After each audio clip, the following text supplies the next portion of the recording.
Tracy West will lead us in prayer. Sure. So bow with me, please. Lord, we come before you with a full agenda today, and we're so excited about all the opportunities that are being provided to our students, Lord, and we pray a special blessing upon each child in school today and every adult that serves those children, Lord, and we just thank you for the chance to lead. We take this opportunity today, Lord, to put some important things before you. We just ask that you would bless the work of our hands today, Lord, and take each one of us home safely after today. In Christ's name, amen. Amen. It would be remiss of me not to start our meeting today without welcoming Dr. Alan Long and Kelly Mooney to the And then we also want to just take a moment to celebrate and recognize the incredible achievements we've made in Alabama. Our students are leading the charge, showing remarkable progress in both fourth grade math and reading. We've made significant strides from 49th to 34th in reading, 52nd to 32nd in math. Alabama ranks first among states in math recovery and third in reading between 2019 and 2024. This success is a testament to the hard work and dedication of Dr. Mackey, the Alabama State Department of Education staff, the implementation success of both Alabama Numeracy and Literacy Acts, our local LEAs, administrators, teachers, students, and parents. We just want to thank you all for your unwavering commitment to the students in Alabama. The evidence is so clear that we are focusing on every child, every day, every chance. Let's give them a round of applause.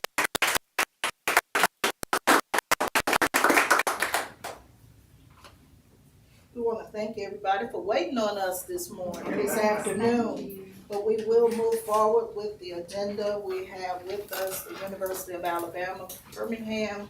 You all can come up. Should we show our gifts first? And thank you. Thank you. Thank you so much. Good afternoon, everyone. Good afternoon. Thank you again for the opportunity to come before you. Definitely would like to say welcome to the new board members. Glad to have you with us and look forward to working with you. This represents our 19th institution that we have been to visit. We decided after we ended our previous process for program approval to go on the road and visit the institution so that we could learn more about each one. Definitely has been the highlight of everything that we do. We find it a pleasure to go visit all of our institutions. And so UAB was just the same, definitely not a disappointment. They welcomed us, they had opportunities for us to speak with the faculty, speak with the staff, talk to their assessment team, talk to their certification and field experience team.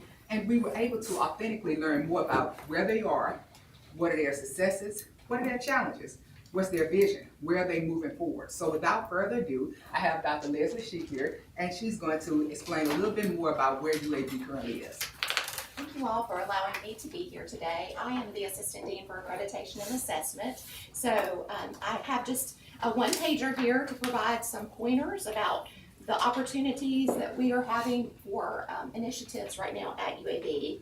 And the information begins with our enrollment data for this current year. So you'll see that overall we have 447 candidates enrolled in our initial certification programs. So that's a combination of our Class B and our Alternative A programs. Our largest program is elementary education with 169 candidates enrolled in it. That's good. It is good. Our advanced certification programs have 122 in our master's programs and 97 in our EDS programs.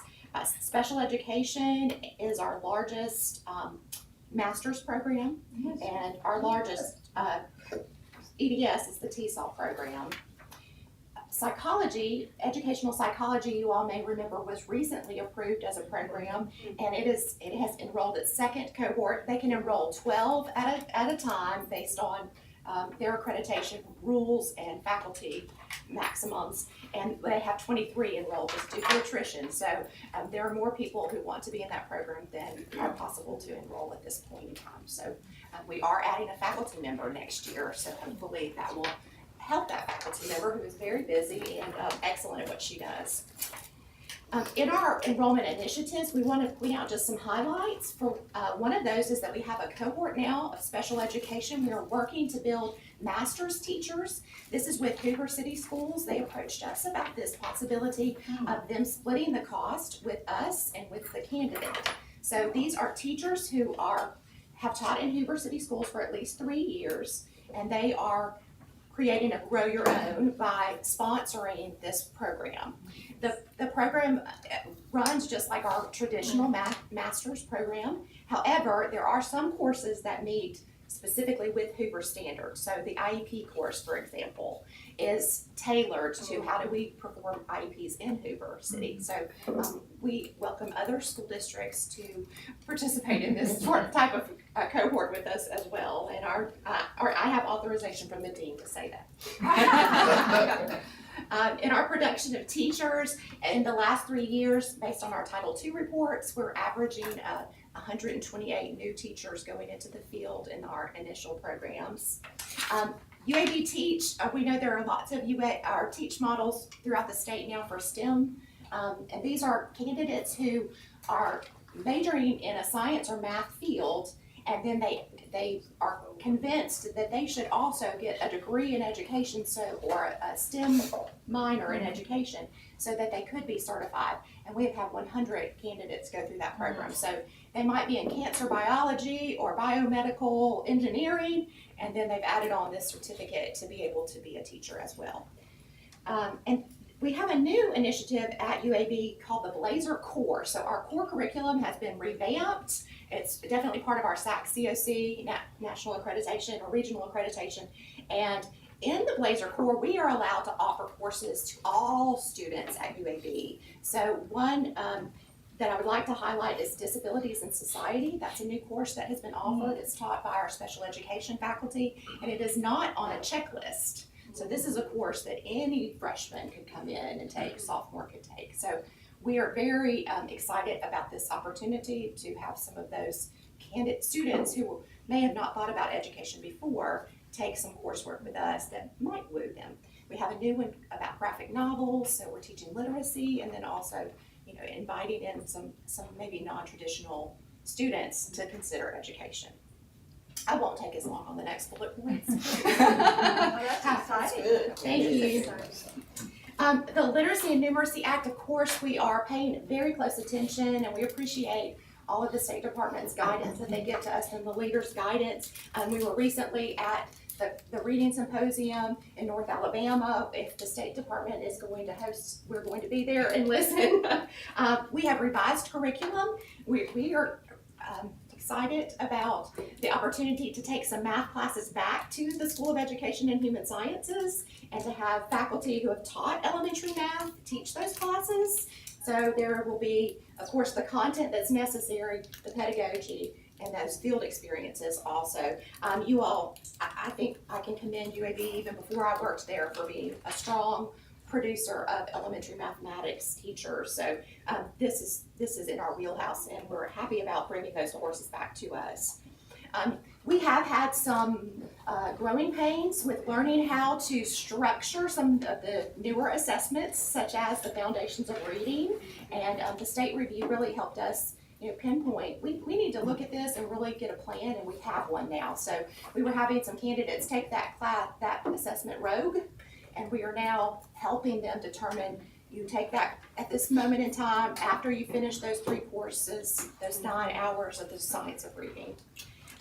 We've had some improvements in field experience as well, where our faculty are going with our candidates, really helping them, supporting them in the field, and then making those connections back to the classroom as well, and really being intentional about the science of reading especially. we couldn't do our job without you all. I want to thank the ARI, the Office of School Improvement, just provided presentations for our student teachers about classroom management just last month. We are able to give AmSty science and math training to our teacher candidates before they leave us. You all probably love Kim Mitchell. We do. She has spoken to our interns at both our orientations this academic year and just done an amazing job of just talking with them about professionalism and what's expected, but the students respond to her so well. We're so proud that she's leading the mentoring program and hope that all of our candidates who become completers get to know her. We definitely have folks who are really intentional about helping our students. We have a dedicated faculty member for EdTPA, but she has a secondary role where she is observing candidates, about 30 per year, who have completed the program. And she's also, I hope this is okay to say, kind of mother hen. How are things going? Tell me the truth. I will support you. And is willing to, text with them late at night when I am ready to go to sleep. But does a really fantastic job in that role. Because she's helped them with EdTPA, then they trust her for that next year. It's really beautiful. And then we have professional organizations, the Student AEA, we have an honor society. Both of those, we're trying our best to get some mentoring happening between those upperclassmen and the younger ones too. They're very busy though. You all may know that, the candidates today, many of them work outside of going to school. In the visit, we had some strengths identified. We so appreciate Dr. Hampton and Dr. Walker for coming out and spending time with us. I have told my colleagues at other institutions that it was really a highlight for our year. It's caused us to have lots of follow-up conversations that have been really beneficial to the whole team. We have a new dean. This is her second year. She's doing great things with us. We just have grown in camaraderie, which you all saw when you were on campus, everybody pulling together to share all the things that they're so excited about. Our faculty have experience in the classroom, so they're not just sages on stages. They're trying to emulate or help our children to emulate what they've done in their classrooms. Over the next year, we're going to hire 10 new faculty or staff. A few of those are due to retirement, but some of those are due to just growth. And so we're very excited about that. Student engagement was reported as high. Our students loved the opportunity to chat with the State Department, which reminded us that we probably need to give them more opportunities for that type of audience with the dean or others. We were commended, thank you, Dr. Walker, for our data reporting system. We've just partnered that with our SAC COC annual reporting. So our programs are looking at their student learning outcomes each year, reporting that, but then, we get the side effect of State Department and our other accreditors too. And the students said that they were ready, they felt prepared. And many of them, as you all know, and some love and some do not love, are being hired while they're student teaching. And when they come back to us, we're very proud when they say, it's going well. So that speaks to their tenacity too. I do have the back, I hope that's legal with the one pager. We had a few areas for improvement, and one of those was just enhancing publicity, that people wanted to tell their story more about the really good things that are happening. I will tell you, we have hired a new communication specialist. We had about 8 months without one, so that was a deficit. One of our December graduates published an article with her professor about mathematics. So those are the kinds of things we want to tell the world.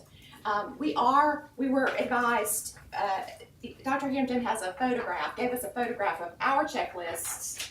They come in a drawer, and other people's come in a binder, and some come in a small binder, but ours come in a drawer. She said, you have a lot of programs, and do you have enough enrollments to maintain those programs? So we were making some really hard decisions also. So we want you to know that when we bring to you a request, that we have really thought it through. We've looked at the data from our institutional effectiveness program to help us make those decisions. We also had a rubric for professional dispositions that we thought we were very proud of. The lowest level was emerging, and we had surveyed the faculty to determine what our levels would be, but Dr. Hampton said some of these things are unacceptable. You cannot use the word emerging. We fixed it that day before she left, so just want you to know. But every meeting, we talked about that, so I want y'all to know, we looked at our rubric, we said, we understand. I'm talking about those first years, EDU 200, but we will say unacceptable when the behavior really would be unacceptable. We're not marking any of those, by the way, everybody's at a 2, okay? And then we also were recommended to look at our curriculum sequencing, make sure we're helping the candidates really understand when to take the exams, and then perhaps offering the praxis earlier. So based on all of that feedback, we've made some changes already. One of those is we've asked to discontinue 5 of our programs. This year, those 5 programs have an average of 2.6 students in each of them. Say it again. So in those 5 programs, if you take the 5 that we're asking to discontinue, on average, we have 2.6 students per program. So it's just too small to maintain, and so that's one of the hard decisions that we're making. We are going to pilot the praxis for our elementary majors in a course called EDU 100. It's an introduction to college course, and we have a section just devoted to those who are going to be teachers. And so the dean is going to provide vouchers for students to complete 240 tutoring and take the praxis in their freshman fall year. And test, is this the best time? I was studying for a social studies test last night with my 10th grader, and we were learning about the progressive era. She's going to be more prepared to take that exam as soon as possible than maybe 6 years from now. 2 years instead of 6 years. So I think we're going to see how it goes, and we'll try to bring you some data back to let you see, if it's effective. We are putting some more structured advising supports in place. Next week we will have a February fair for physical education. The following week we're going to have one of those for our elementary and early childhood programs. So we're trying to get the whole team together. I came from a very small institution before going to UAB. It was very easy to have everyone meet during lunch. That's not the way it works here. So we're trying to do a little more of that work of getting freshmen through seniors together in the same room to get the same information and make sure that they have a little more support. And thank you again, State Department, for pointing out we need to do that, and we're following up. We are following through with those guidelines. And my last point here is the curriculum and assessment that we're monitoring. We're developing that. Because of low enrollments, we are working on some common assessments for a common core of master's coursework. If you're going to become a master's teacher, these are things that you need to know so we could have enough data to really analyze and find out if it's working what we're teaching. So this is the work we're about right now, that quality assurance system we're really working on. I would be remiss to not thank Tashara Walker, our certification officer, who guides us in all things related to making sure those candidates leave us certified. So we just thank her for reaching out to all of you and keeping us in check with all the guidelines to make sure we're following through. And our dean, Dr. Doty, she's been a tremendous support to us all and helped us, I think, have a really good trajectory that we're on. I thank you all for letting me come and talk to you, and the State Department for spending time with us and reviewing all of our materials. Thank you so much. I'm just sitting here. I know. You remember. I know. Always a previous dean, this is like a dream come true. I can remember us talking about the possibilities, but to actually see it, this is awesome. Thank you. Any questions? Oh, you did it beautiful. Thank you. Thank you, Dr. Hampton. She supported me. I just have a question, just a newbie question. Yes. At what age do you put the your students into the classroom for them to really see what a classroom feels like? So right now, their very first field experience is in the course EDU 200, Foundations of Education, Education as a Profession. And they can take that, they typically take that during their sophomore year, but they can take it as early as their freshman year. So we had some folks who were coming right in and taking that class. The faculty would prefer for them to take it their sophomore year. And what does that look like? What is that? Oh, I can tell you because I teach it during the summer. Okay. And I love that class. Okay.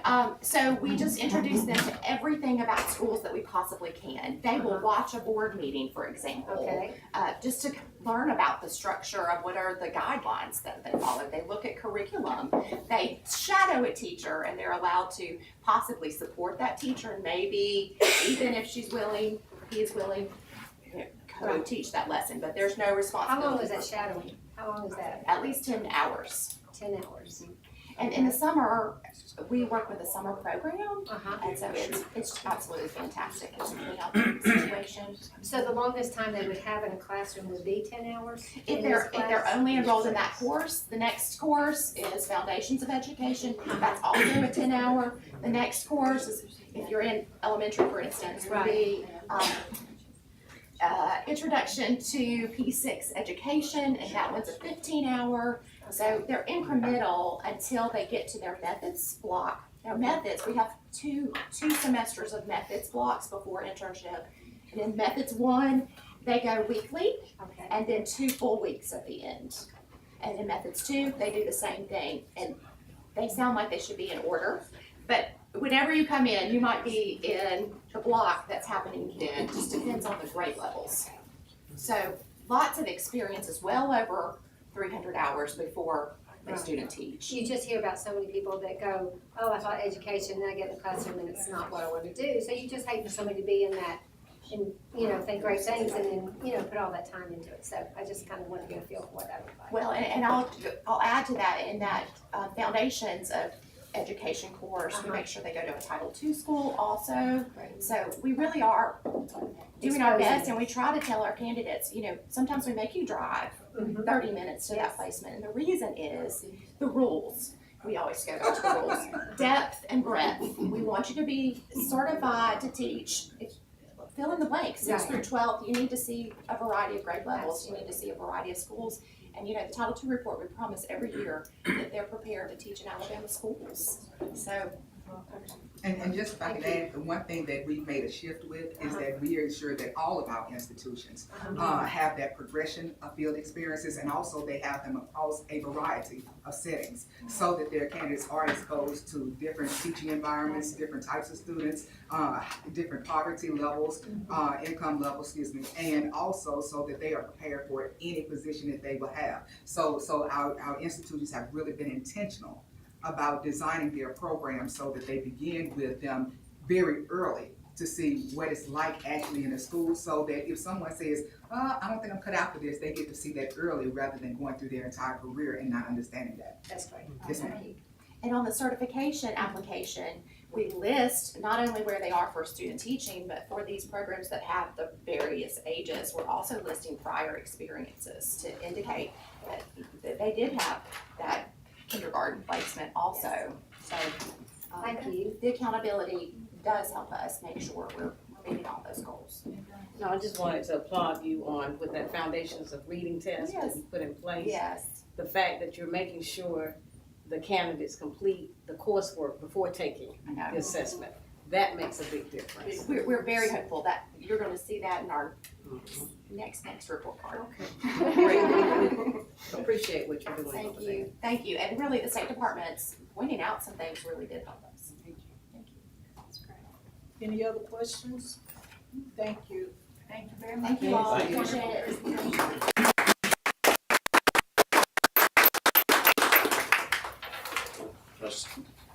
So next, thank you to you guys. Father of UAB Blazer, I'm glad to have my mug. I'll try to not get started. So next we have American Board with us, and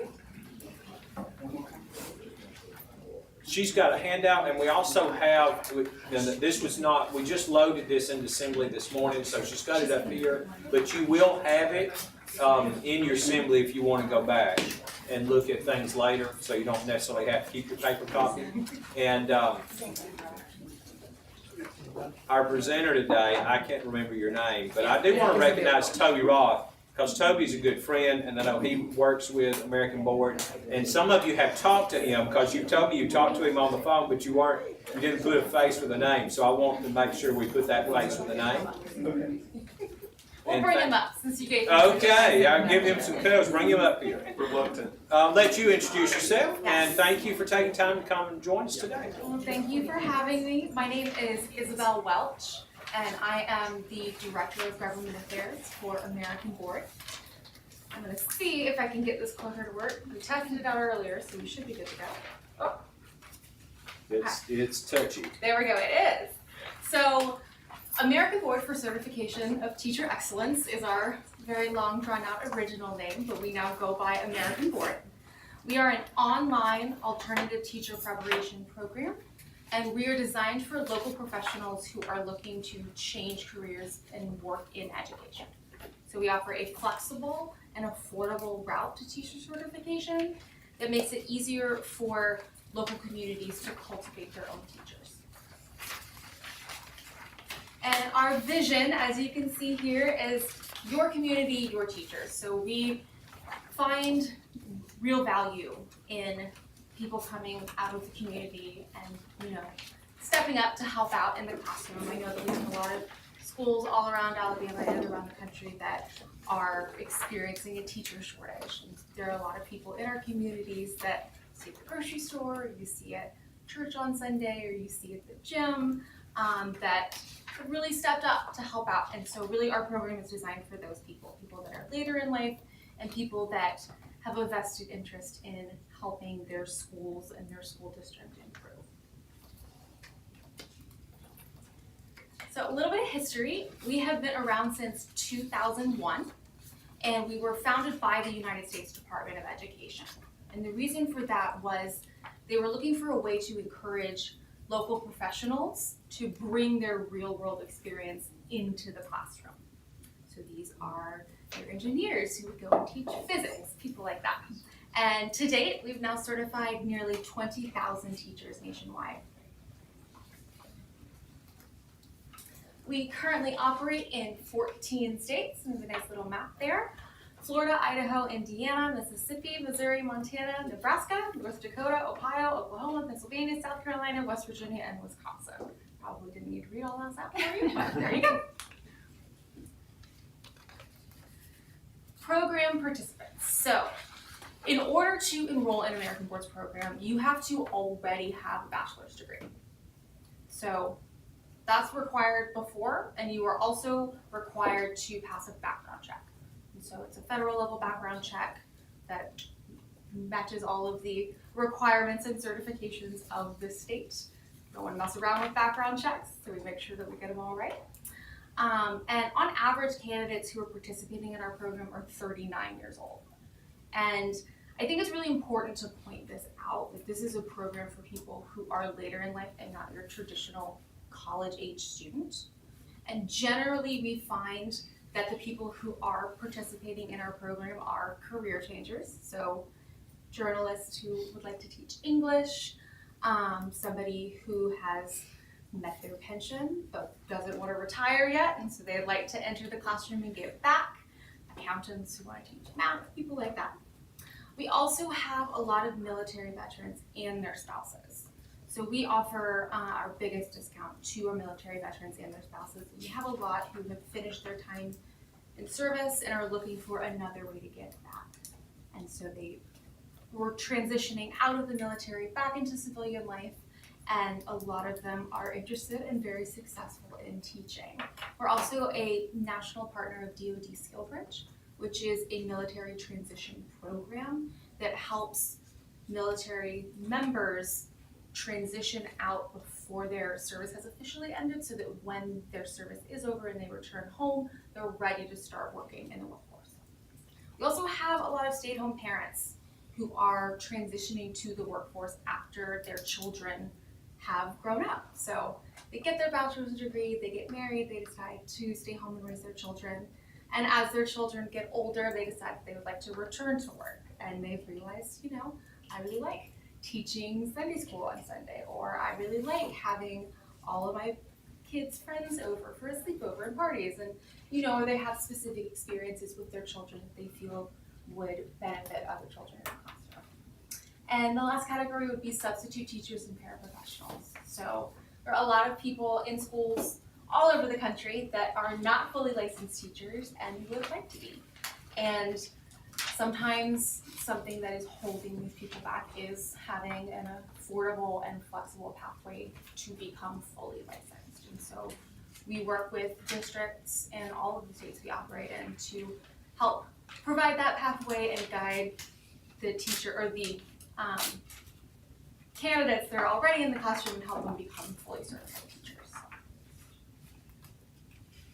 So this is an overview of our program.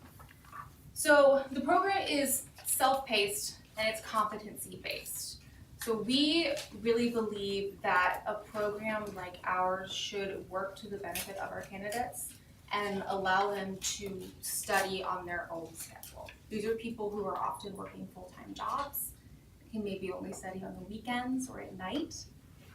And so we want to provide a format that allows the material to work best for them. We provide candidates with rigorous online modules and workshops that they will move through, as well as practice tests and practice exams, a course syllabus, and a set of standards that they'll be assessed on. And they work through all of this knowledge in order to prepare for their final exams. In order to complete the program, they have to take a pedagogy exam and a subject area exam in the subject area that they have chosen. Those exams are American Board's Professional Teaching Knowledge exam and the subject area exam in the content area they choose. All of our exams are aligned to national pedagogy and subject area standards. For example, our Professional Teaching Knowledge exam is aligned to the INTASC standards, and we've done several studies noting the alignment between the exams and the material covered. In addition to that, in Alabama, and this quote comes out of the administrative rules from the State Department of Education, candidates completing an alternative program, specifically American Board's program, will also have to pass the current Alabama Educator Certification Assessment Program, the approved Praxis subject area and pedagogy assessments, and the Foundations of Reading assessment for the appropriate teaching field and grade levels. So we wanted to make sure that the candidates who were entering the classroom in Alabama were meeting the same standards that are required of other candidates and demonstrating that they are qualified in multiple ways. And while we do offer our own exams, we also found that it led to a more straightforward path to also require the same exams that the state of Alabama does. In addition to that, American Board's candidates will be required, and all alternative teacher candidates will be required to participate in the Alabama Teacher Mentorship Program during their first 1 to 2 years in the classroom, depending on the district. So the program, as I said before, is designed to be affordable and efficient.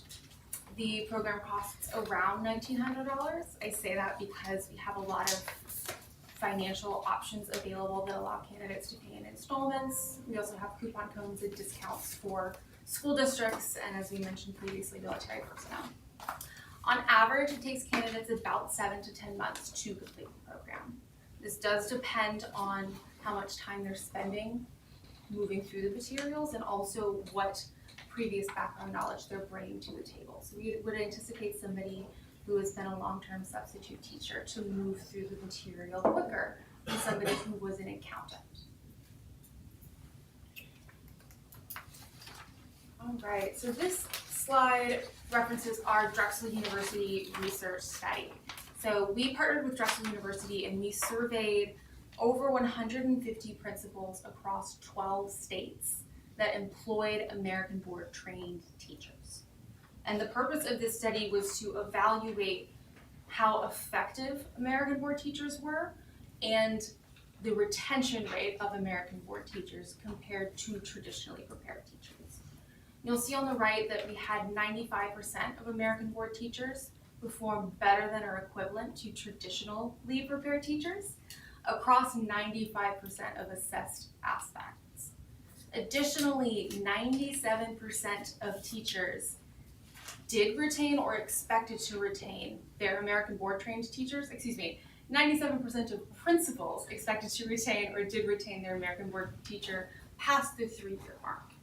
And the national average is 50%, so obviously got a little bit higher than that. Additionally, the study concluded several things. I pulled out these quotes just because I thought that they summed it up the best. They said that American Board or ABCTE teachers perform equal or better to their college prepared counterparts, which you can see in that 95% data point. Additionally, ABCTE teacher retention rates are positive and strong. That's referring to the 97% retention rate. And they summed up the study with this quote, and I'm not gonna read the whole quote because it is a little bit lengthy, but I wanted to provide it with you because I think that it makes some really important points. One of them being that the entire nation is experiencing a teacher shortage right now, and we at American Board acknowledge that there is no silver bullet. There is no one single solution, but we do believe that alternative programs like our own can work in tandem with traditional programs in order to fill in some of those gaps and provide additional opportunities to people who may not have the option of going to that traditional program. Additionally, they concluded that American Board trained teachers were well prepared to meet the needs of 21st century learners. Alright, this next section is referencing the application that we submitted to the State Department of Education. And on the left side in italics is the question of the prompt that we were given, and then on the right is the answer that we provided. So the first one was list the states where you currently operate and the number of years in operation. And a minimum of 5 states was required for this application question. As we mentioned earlier, we've been in operation since 2001 and we operate now in 14 states. I've also included the years of operation that we have been operating in each of those states, and you'll see that some of them we have been in for a very long time and some of them are more recent additions. I have another question here. Is your ATPO currently on probation in any of the aforementioned states or under investigation in any of the aforementioned states? The answer is no, we are not on probation or under investigation in any of the previously mentioned states that we're currently operating in now. We were also asked to upload documentation to verify that our program has successfully operated for at least 10 years. So we were founded in 2001. We've certainly been operating more than 10 years overall. We've also been operating in specific states for more than 10 years. And so on our application, we included those states, the number of years that we've been operating in those states, and also we linked the approval of American Board's program in the year that it took place as evidence of our successful application there. Additionally, we were asked to verify that we had certified at least 10,000 teachers. We provided a list of our first 10,001 candidates to the department, but as I said earlier, we have now certified nearly 20,000 individuals nationwide. And that is all I have for you. Happy to take any questions, and I am very grateful for your time today. Just 2 quick questions. First of all, I think the fact that it's self-paced during the period of time, is there at any point that there's any interaction with an actual instructor or professor, or is it just the program outlined in modules?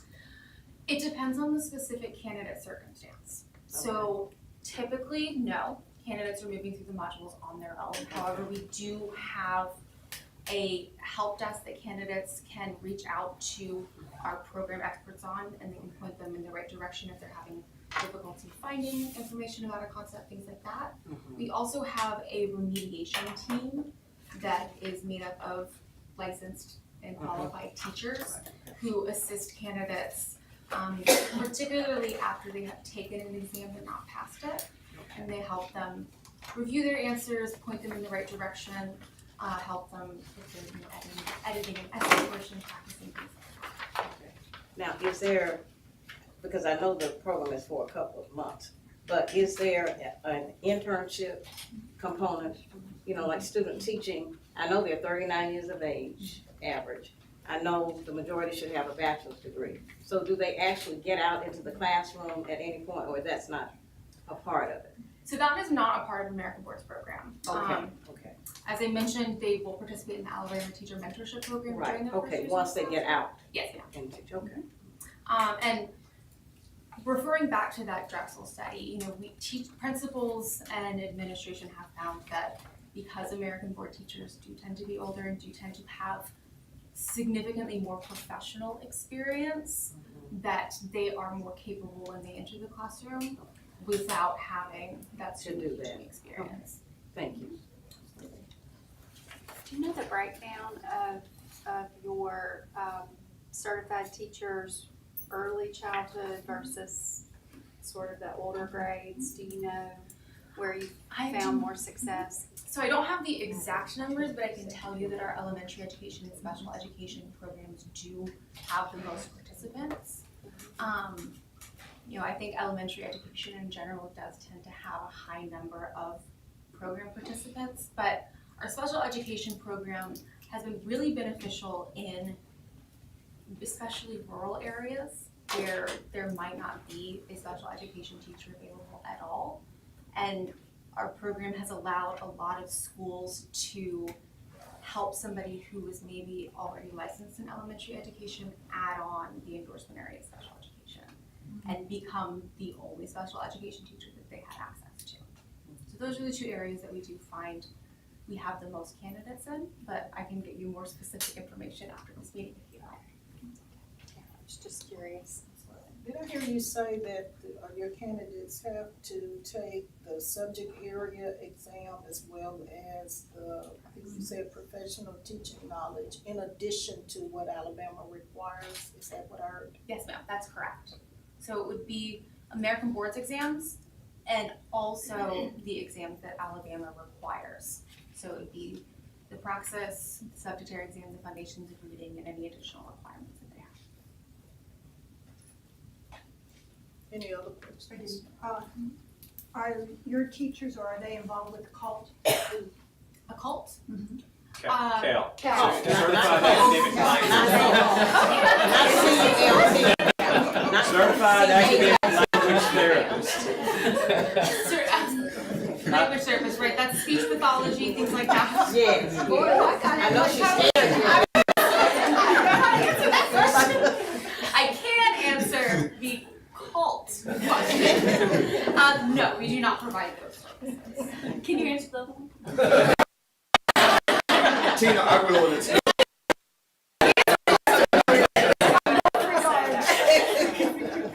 So I will say that our special education program is designed to be cross-categorical. So it does include portions on language development and therapy and things like that, but it is not specifically designed for that type of certification alone. Okay, thank you. I'm sorry, Absolutely, no, I'm sorry, I misheard you. I gave levity to the situation. Thank you. So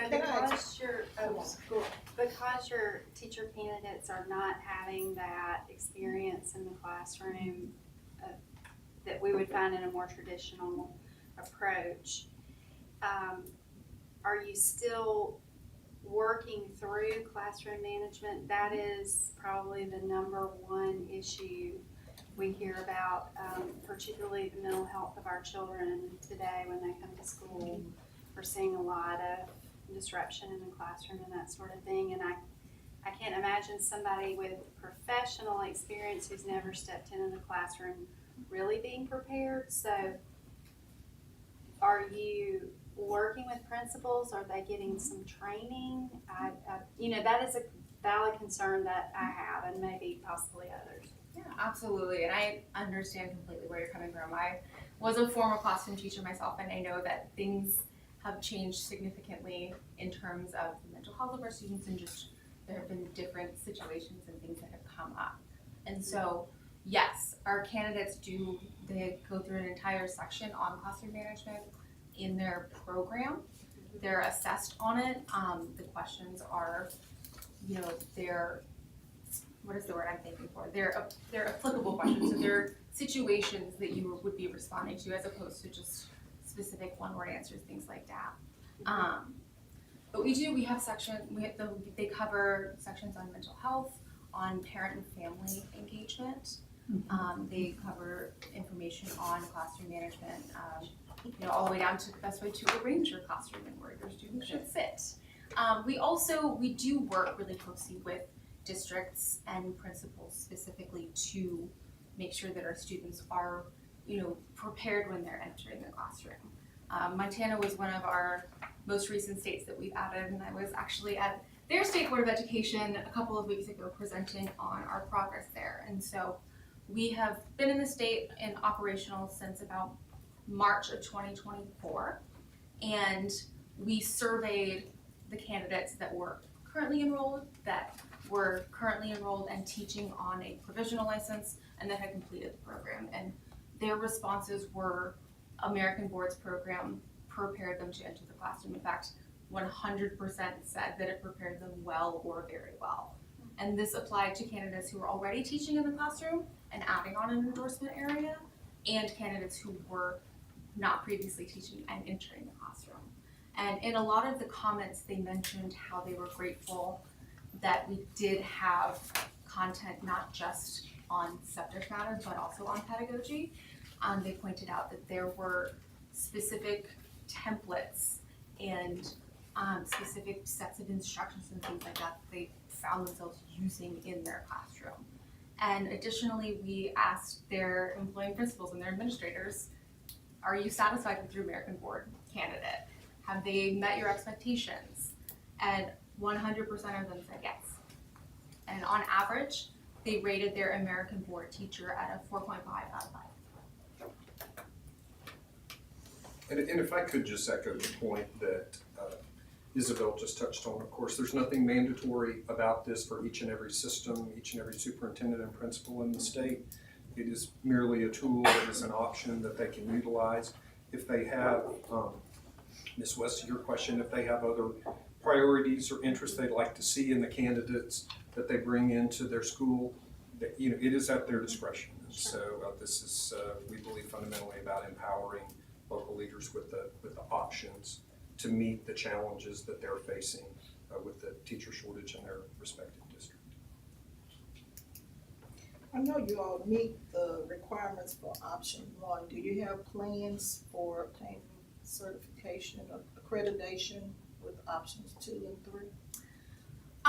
So we are a member of AQUAP, and we participate in their quality symposiums and their, feedback and continuous feedback systems and things like that. However, because of the way our program is designed and because it's, we're in different states and the program is customized by state, it is very difficult for us to have one overarching program be accredited. And we've also found that the way the accreditation system works in the application process just doesn't align for programs like American Boards that are completely offline. And that's what I was looking at in reference to CAPE, because there are some standards that you all just would not cover because it's not a part of your program. And so the short answer would be, no, we don't have any immediate plans to pursue CAPE accreditation. We are involved with AQUAP, but we have not, officially begun the accreditation process. It's more so that we can be involved in the continuous improvement. Thank you. Any other questions? Question just not necessarily about your particular American Board preparation, but are there any studies that say is a teacher who starts their teaching career through an alternative program like yours, are they more or less likely to stick to their profession after they get certified by whoever's doing that preparation than a teacher who goes through a traditional teaching program? I don't have any specific studies that I can cite for you, except for the study that we did in partnership with Drexel University, where the national average of teacher retention was 80% and the American Board teacher retention was 97%. But obviously I can't speak to other programs and I don't have any other studies that I can reference, so that's all I can provide you with, unfortunately.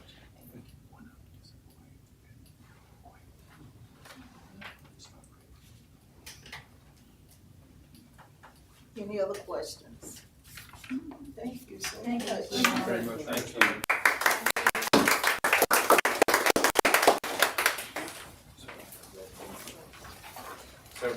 So Cameron, come on up. We're gonna break the agenda just a little bit here for an item that's not on the published agenda, but you all remember on Friday, I mentioned in response to your request last month about if we could bring somebody from revenue that could talk a little bit about the CHOOSE Act and answering questions on that. And so we do have somebody. We had already sent the agenda out when Cameron confirmed she could be here, and of course, their lives, like ours, when the legislature's in session, everything changes. And I would say, even though it feels like every bill over there is an education bill, truly every bill is a tax bill. So every bill affects revenue somehow. But she was gracious to come this afternoon, and so we'll jump straight to there if you guys are good with that, and then because I think that'll get all of our guests, so any of our guests can move on and with their day, and then I will handle the rest of the items on the work session. I think they're pulling up your PowerPoint. You're all along. Okay. Well, All right. thank you so much for the invitation. We really are glad and happy to talk about TUSAC. We know there's a lot of questions surrounding it. What I felt was best to kind of show you and talk about TUSAC is to present it in the form of how we present it to parents and schools when we go out and talk to schools and parents directly, and also when parents and schools choose to attend one of our webinars. So I'm just going to go through this. So what you're seeing is in essence what parents and students and participating schools and education service providers would see as well. So TUSAC Alabama, I'm going to go over kind of the program overview about the annual amounts that students would be eligible for and how they're eligible. Talk about the family application, how they apply. Also talk about that digital wallet because again it's an income tax credit in the form of a digital wallet. I talked about approved expenses, talk about our education service providers, who they are and how many we currently have, and how parents and students can get support for the program. So again, TUSAC, again, is the Creating Hope and Opportunity for Our Students Education Act of 2024 is passed the early last session. It makes a refundable income tax credit in the form of an education savings account or a digital wallet. So it's a little different from a normal refund. A parent will not see it on their income tax return. They will not get a check in the mail. It comes in the form of a digital wallet. So that digital wallet can be used for various expenses from tuition and fees at participating schools to curriculum and textbooks, tutoring, other education services specifically for that child's individual educational needs. And that's what it's centered around. Those expenses have to be for the child's individual educational needs. Department of Revenue, understanding what a big lift this was, we contracted with Class Wallet, who is nationally known to help other states with education service programs. So they have helped us with coordination and programmatic support and also customer service support. Because you can imagine not everybody wants to call the Department of Revenue. So Sorry, I didn't mean to laugh that loud. no, I can laugh at it too, it's okay. So the annual amounts, there are two types of credits, and these are individual student credits, okay? So you have a $7,000 per participating student enrolled in a participating school. So again, the qualifier for the $7,000 is that they have to be enrolled in a participating school. Then you have a $2,000 credit for students that are enrolled in home education programs, and that can be co-ops, it can be individual group programs, micro schools, those types of programs, again, home-based programs. And this credit is capped at $4,000 per family. The total amount of program for the first academic year, which is the 25-26 academic year, is $100 million. And these funds will be distributed to families beginning in July. Now, the $7,000 and $2,000 can actually come for a mixed bag for a family, right? Because you may have a parent that has one child enrolled at a participating school, while one may also be in a homeschool program. So again, you can have one family that has a child with a $7,000 credit, and then one also with a $2,000 credit, because these credits are individually for those individual students. Eligibility. So I like to say the first 2 years is a two-pronged approach. So 2 years, 2 prongs. So beginning with the 25-26 school year, you have to be a resident of Alabama with a child in grades K-5 through 12, and your AGI could not exceed 300% of the federal poverty level. Now, a lot of people hear federal poverty level and they automatically think, well, I'm not going to qualify. But really, 300% of the federal poverty level, for example, in the chart, a family, a household of 4, the federal poverty level is $93,600. So just under $94,000. And from our data, being revenue, we know that about 75% of Alabama families could otherwise qualify. So again, the household is deemed those that you would otherwise claim as dependents on your income tax return. So to determine, again, that household equivalent, you pull out your income tax return, look at the number of dependents you have. So for example, in my household, we have 5, 2 adults and 3 children. So I'd go to that 5 threshold, look across and see if my AGI exceeds that amount. If it does not, I otherwise could qualify for these income tax credits. within the eligibility, there are priorities. And there was some confusion on these priorities, that the priorities were just what was available for the first year, and that's not correct. Priorities just put somebody in a higher award approval tier. They are not qualifiers, so they're not necessarily requirements to be in the program. But the first 500 slots of the ESAs are held for children with special needs. And special needs are those that qualify under IDEA or Section 504. The requirements that you can show either an IEP, ISP, or 504 plan to show that qualifying special needs. We also have another priority level behind that, and those are participating students who are dependents of the active duty military members who would otherwise be enrolled or assigned to a priority school. And we provide the priority school listing on the application so parents can check to see if they would have otherwise been qualified. But again, so there's two main eligibility priorities, the special needs and those military members that are assigned or enrolled at priority schools only. So again, priorities are not a requirement to receive funds, they just place them in a higher award category.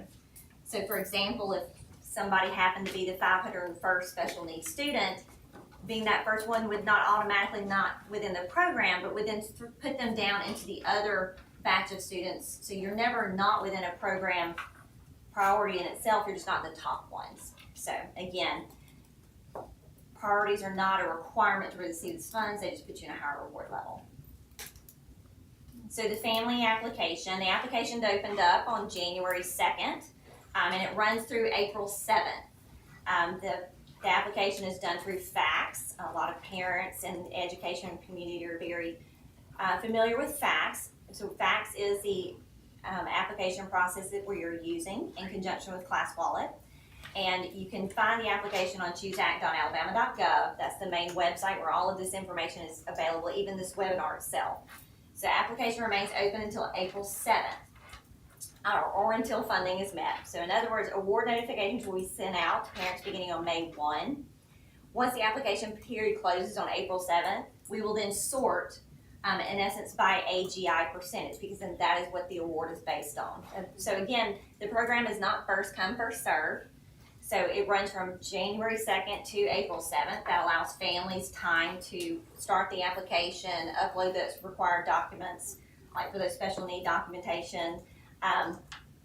But again, so for example, based on that 300% federal poverty level, in this example, a family of 4 with an AGI of 70 would be awarded in the program before a family of an AGI of 80. So again, it's based on that percentage of AGI, so the ones that need the most assistance will get it before the ones, again, that may not need it as much. So again, also within the application process, families are asked where do they intend to send their kids during that 25-26 school year. Because again, that $7,000 notation is based on where the child is enrolled at a participating school. So we verify enrollment where those children are indicated to be enrolled before they can get that $7,000. So to complete the application, a family needs maybe 3 things, because again, it goes back to that residency status and the income. So of course, we always joke about people will have to dust off birth certificates or go to the state agency who issues one, because I know I have a hard time finding mine when I need them for my children. Then they also need proof of Alabama residency and also proof of income. Within both of those qualifiers, you could use your income tax return, federal or state, but we do recognize that some families may not have to file an income tax return. For example, if grandparents that are on Social Security income, they can provide those types of statements. You also have families that may otherwise qualify under TANF or SNAP. They can provide those documentations if they don't otherwise are not required to file an income tax return.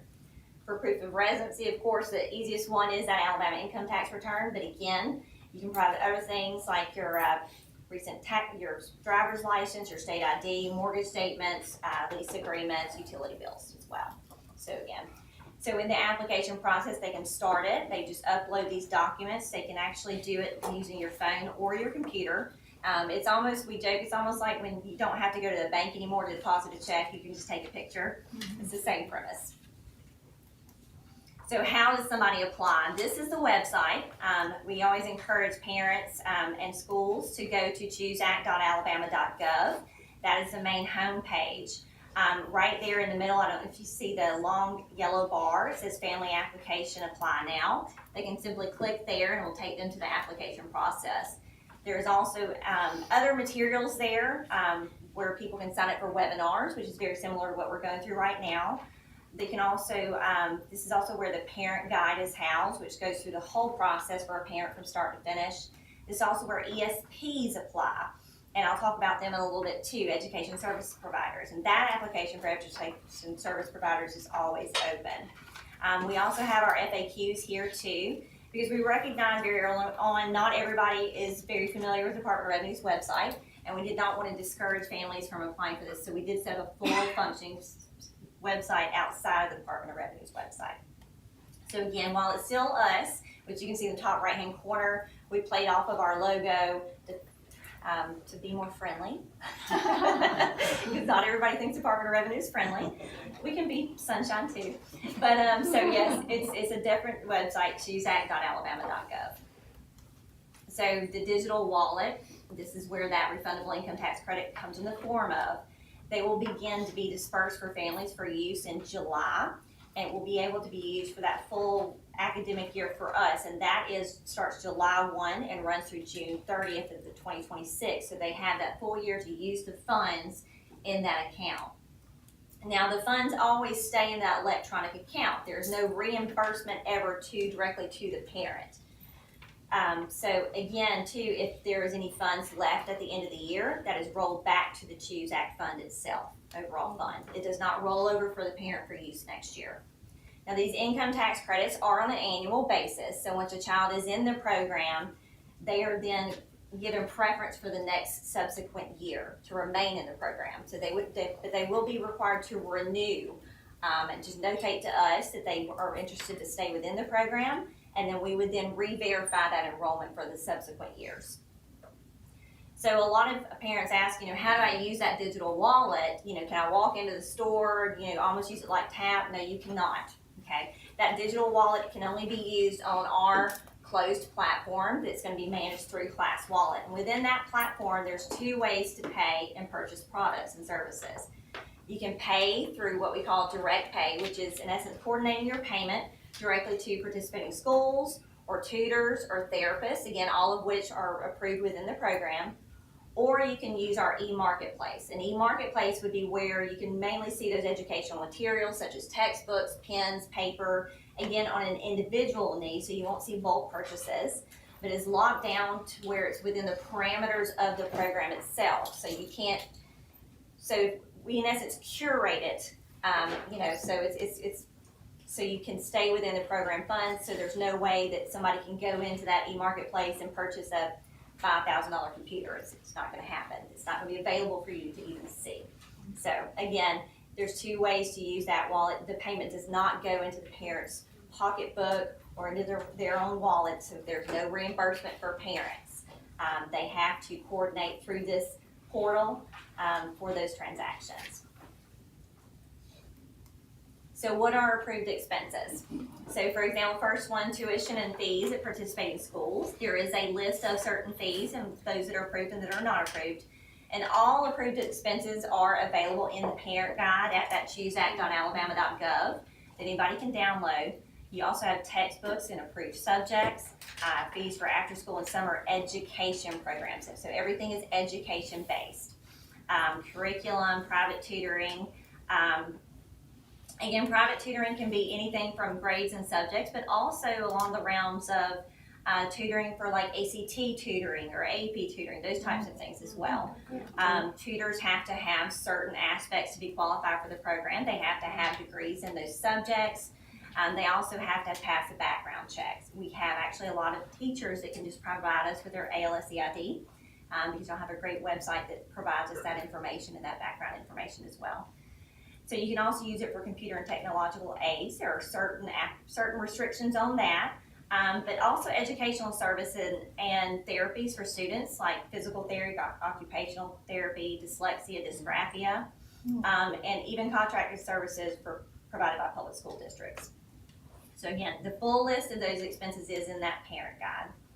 But again, it's about the parent's choice. So you may see where a parent goes, well, you know, I could use it for tuition, but this year I really feel like my child needs to really focus on this subject matter. So they can then shift and use our portal to actually meet their child's individual needs. So the whole purpose is to meet the child where they're at and what their needs are in that academic year. Education service providers, which includes participating schools, they have to be approved and apply based on the Department of Revenue guidelines. Those are available on our on that chooseact.alabama.gov website, provides those outlines, as do our rules that we promulgated. And so a listing of all of the ESPs and the participating schools are available on that Choose Act website in little click buttons. It's where you can click, scroll through, find that provider or that participating school. We've actually had a lot of parents reach out to those that use tutoring services or therapy services and requested them to onboard so they can use them within this program. So again, the ESP application is open all year long. There's no stop or start date for that application. Right now, we have over 200 plus schools that are participating schools. We have 47 e-marketplace vendors. Now, when you say 47, you're like, that doesn't seem like a lot, but they probably offer over thousands of products for a child's individual needs. Again, going back, there's no bulk purchases, so you can't buy a pallet of copy paper. You can buy a pack. So we only have one that's currently offering exam and assessments, 11 online school options, 24 vendors providing online classes, specific and courses, 31 providing textbooks, curriculum, education materials, again, like Apologia and other popular homeschool program curriculums.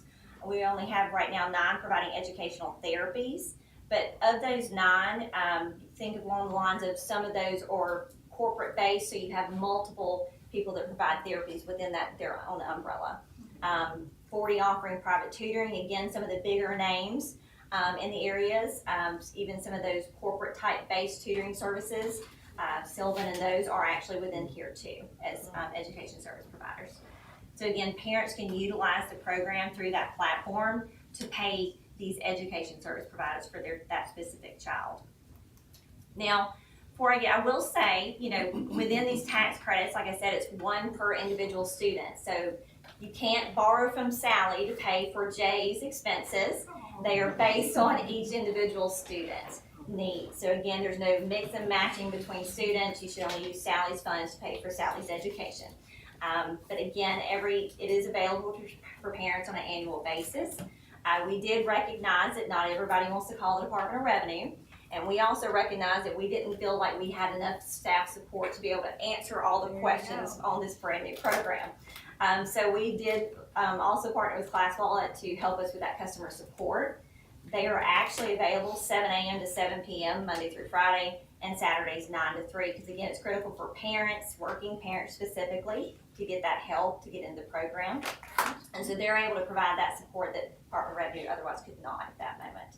So again, program website is chooseact.alabama.gov, but we've just kind of hitting on it.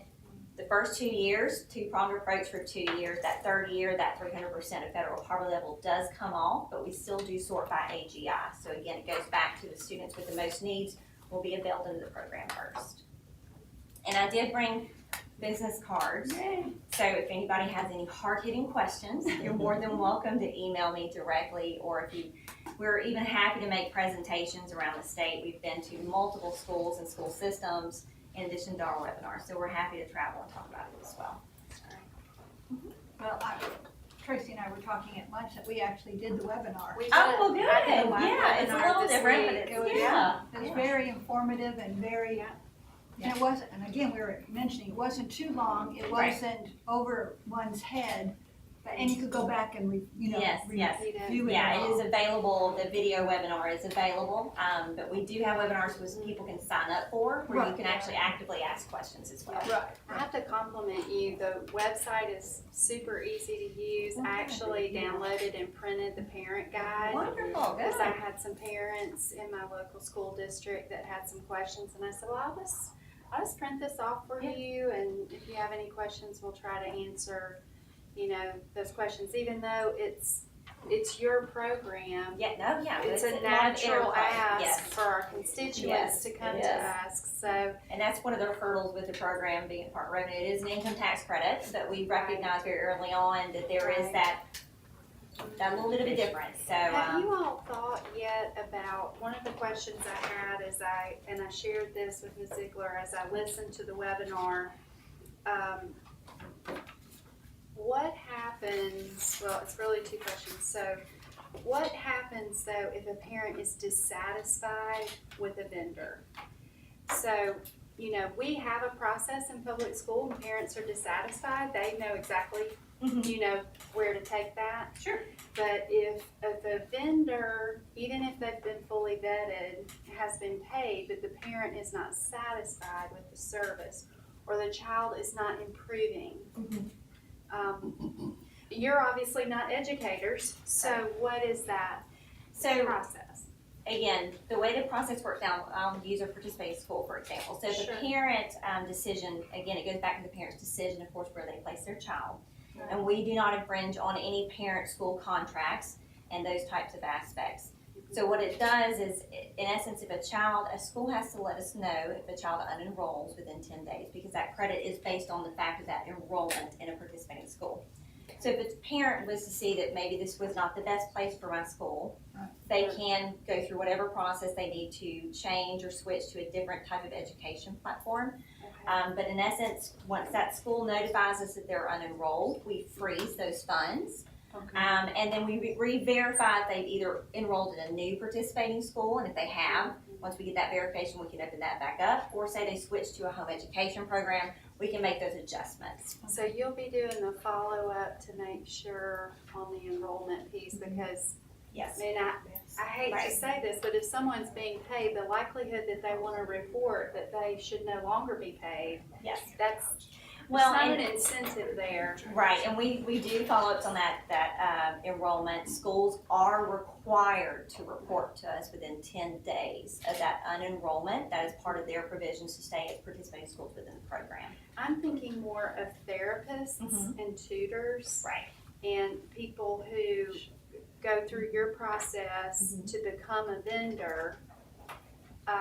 What are they required to report? Sure. So they're not required to report anything directly to us, but we do have those safeguards on the front end. So for example, the tutors and the therapists have to provide those background check qualifications. They also have to provide the minimum qualifications of like a bachelor's degree and the field in which they are providing that tutoring service. So for example, if I wanted to go through somebody with a tutor of math, they have to show that qualification that they provide those services, they have that background to be able to provide those services. If there was something that of course was not working out for a student, the parent is never locked into just those. They can completely go outside of that, they can cease using that person, because again, it goes back to a parent's choice. So yes, I may recognize that tutor A isn't doing exactly what I need it to do, but I can always then utilize my own funds, if I don't find somebody within the portal, of course, but if I find somebody else that may work well within the portal, I can switch over to using them. So a parent is never locked in on how they use their funds or who they use their funds with, other than they have to be apartment approved within the funds. But again, a lot of times parents will see this opportunity to use the funds in what they can pay for. And if there's something outside of that, they then, of course, have their own funds to be able, because this has alleviated some of the burden, financial burden overall. Thank you. Well, I'll leave my business card to Tina, and y'all are more than welcome to email me with any more questions. Great presentation. Thank you. Okay.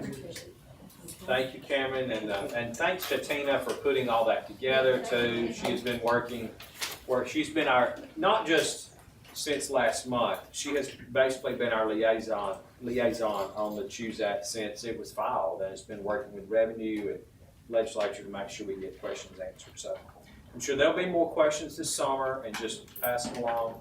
And I know that many people thought that I was not board members, but I'm speaking to the public. People have thought, well, Dr. Banks is just avoiding questions, because I get questions from the press, questions when I speak to groups, and I just always say you gotta go to revenue. but it's because I want them to make, one, get the right answer. And then two is so that they don't get two interpretations of something. So they've been great to work with. I know we are, let's see, next, I got my assembly, gotta bring up. Okay, so the recognitions for this next month, School Breakfast Week, and then Child and Adult Care Food Program Month. Those both, of course, have to do with child nutrition programs and are both weeks that we recognize in March.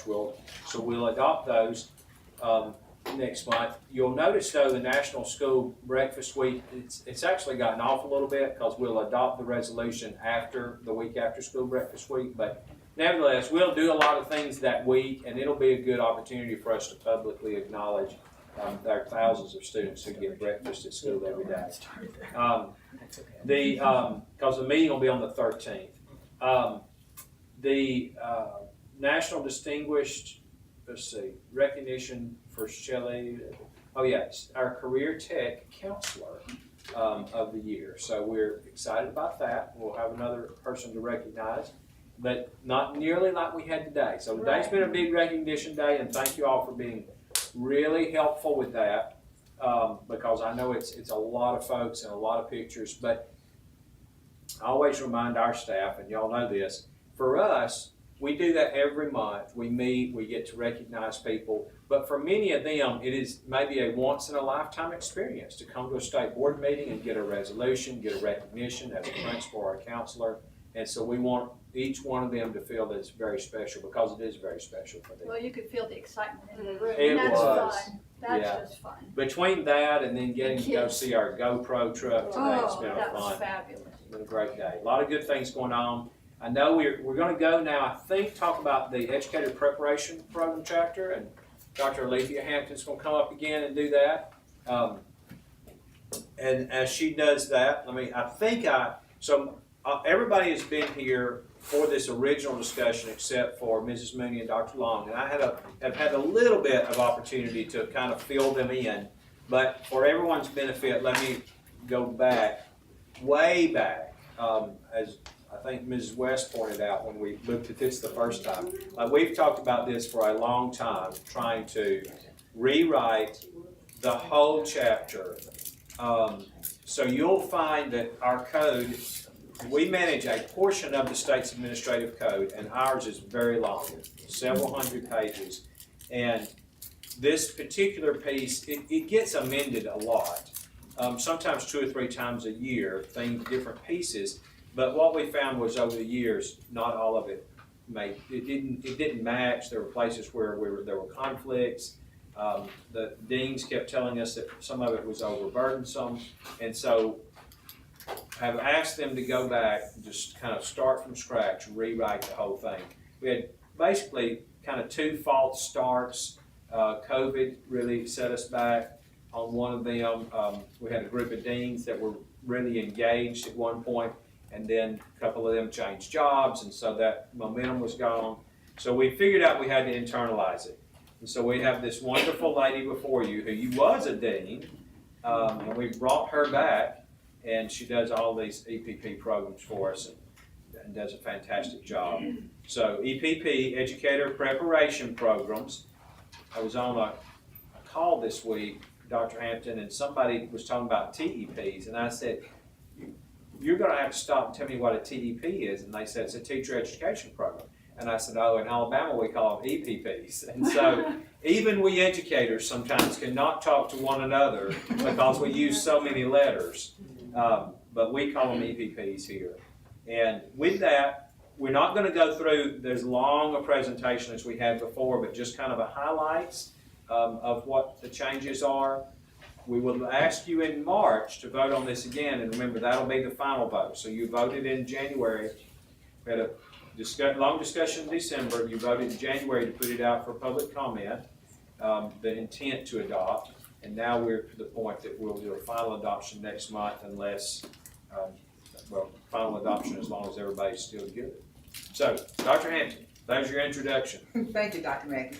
Good afternoon again, everyone.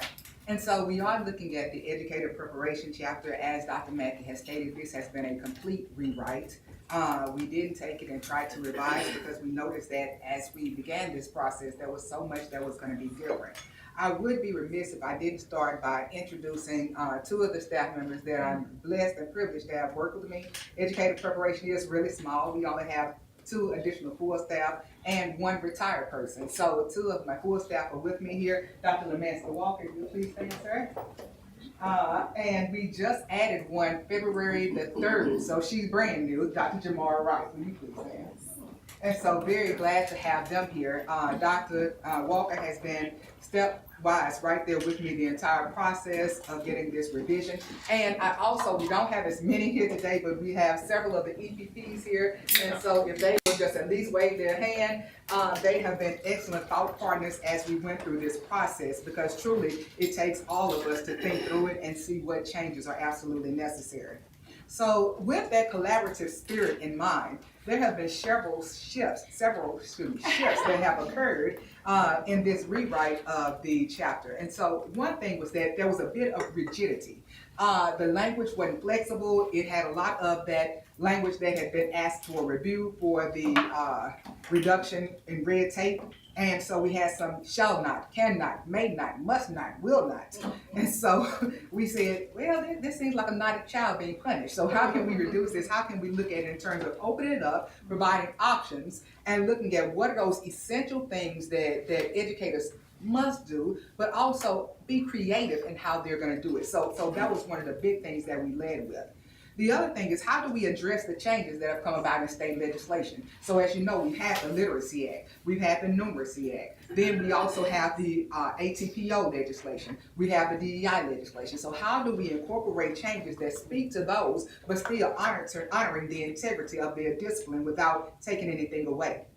Then the institutions, they need to make meaningful curriculum decisions. So glad that we had one institution earlier today, and as she mentioned when she discussed, thank you, Dr. Sheik, how much it's a partnership now. It's not just, well, the state's coming and it's like, oh, it's a free visit. No, it's a time to be forthright. It's a time to be honest, transparent. Let's look at the table. Let's see those things that are your strengths. Where are those things that you may have some room for improvement, and how do we help each other so that the entire state grows? Because as Dr. Mackey has put forth that vision, every child, every chance, every day. And each day I probably recite that to myself at least, because if I keep that at the forefront of my thinking, it always is there to say that let everything that be done be in place so that it's advancing the learning opportunities for children in Alabama.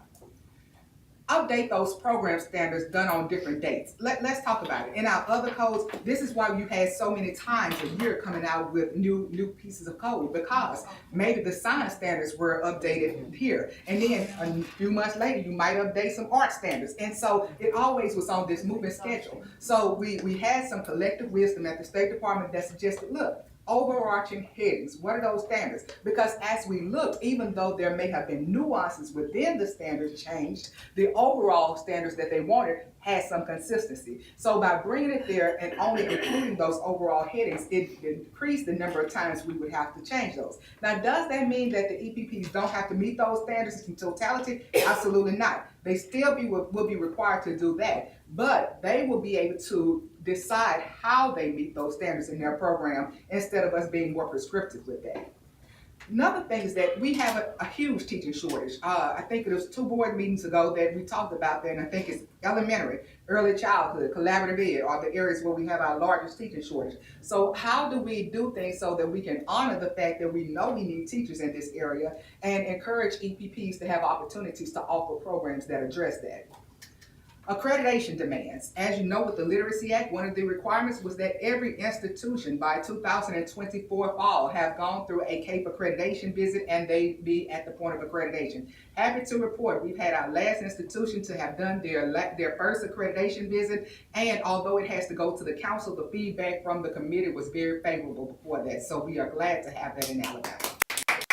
They have made tremendous progress and they are working continuously to have that effort where they're improving. Then allow Class B programs for all of your certifications certificates that are allowed through the certification based on testing. If somebody can take a test on it, they should be able to do a first-time initial certification program in it as well. So we wanted to have some consistency between those two.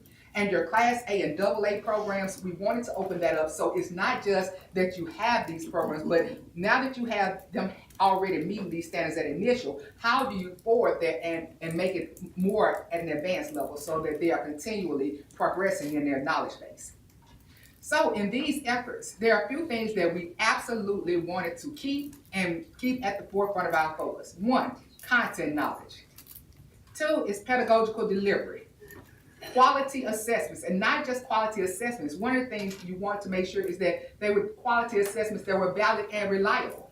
And applicable field experiences. Ms. Mooney, I think you asked about it earlier about the field experiences, and we want to keep that as a focus because there are certain things that candidates need to do, know how to do when they get out there to the schools, or they're going to feel overwhelmed. And as you mentioned also about classroom management, that's something we wanted to keep there as a focus.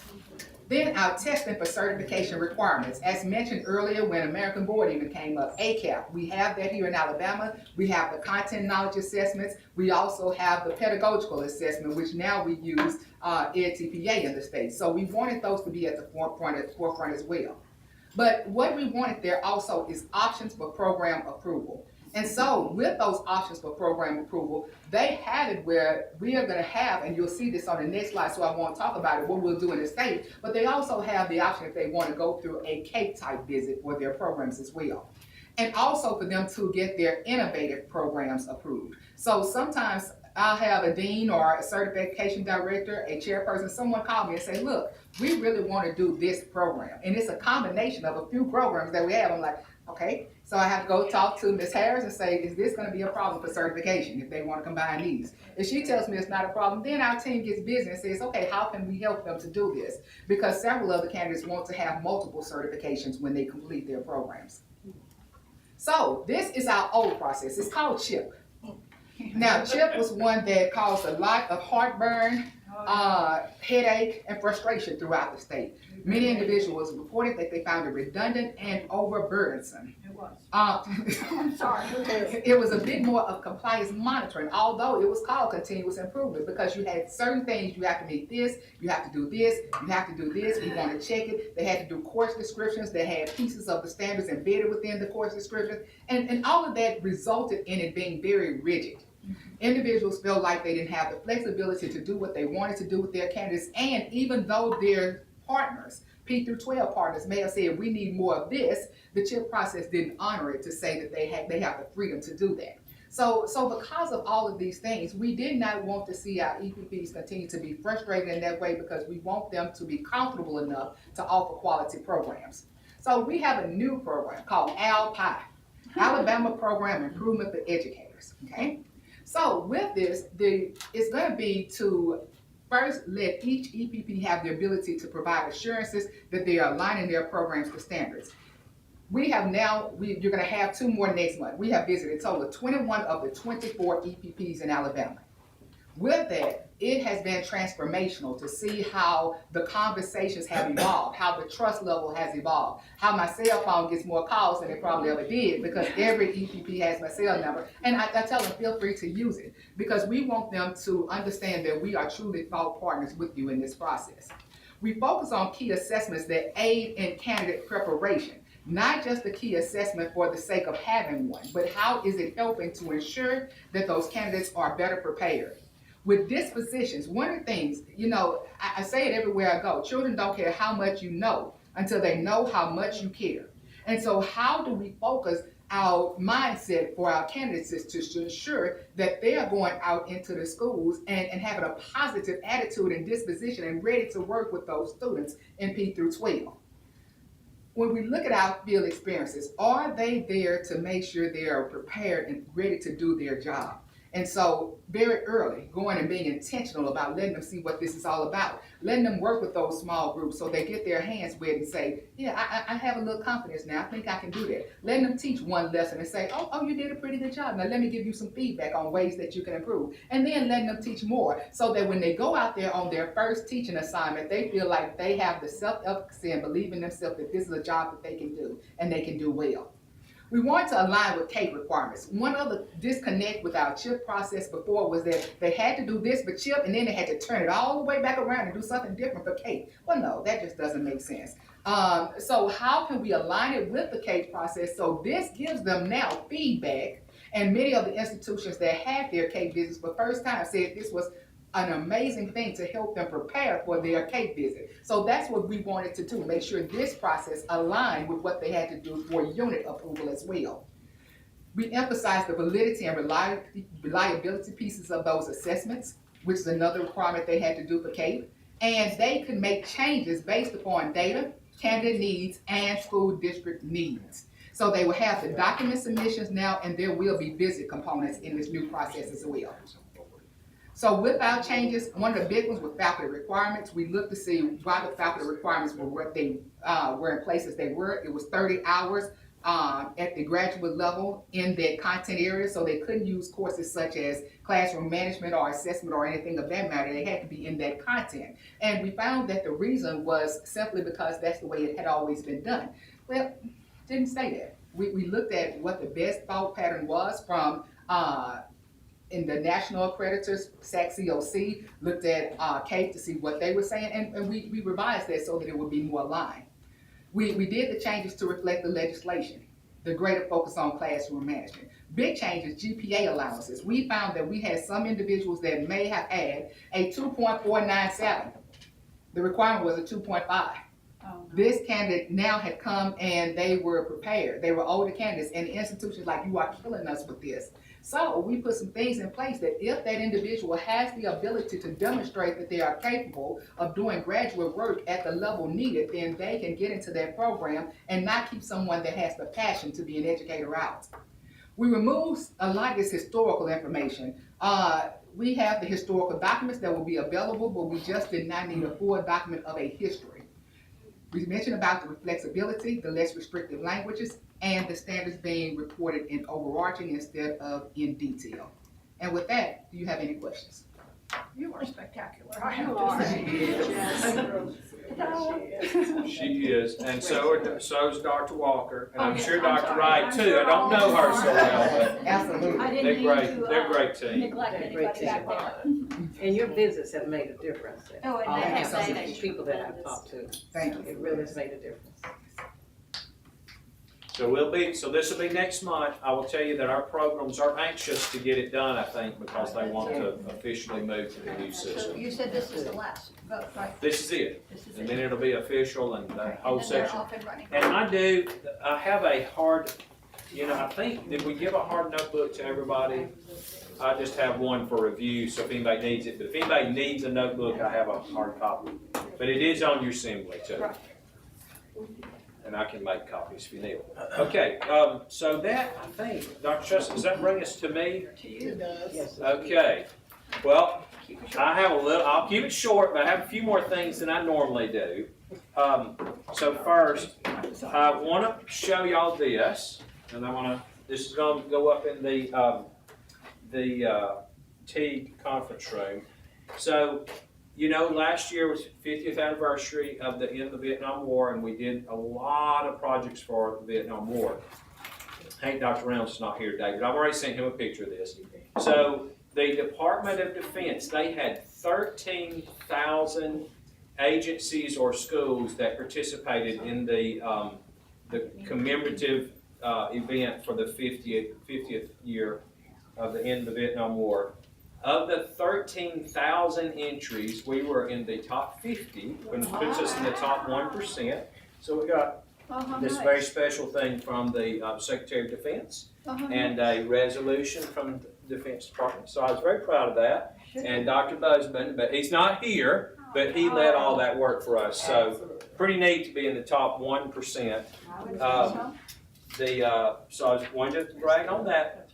Also, thanks, Dr. Chestnut, thanks for the shout out for our staff and myself, but kudos back to you too, because as I've said, and I want to say publicly, we could not do this work without the support of the board, and thank you all for believing in us and working with us and helping us get through all these rule changes and things we have to do.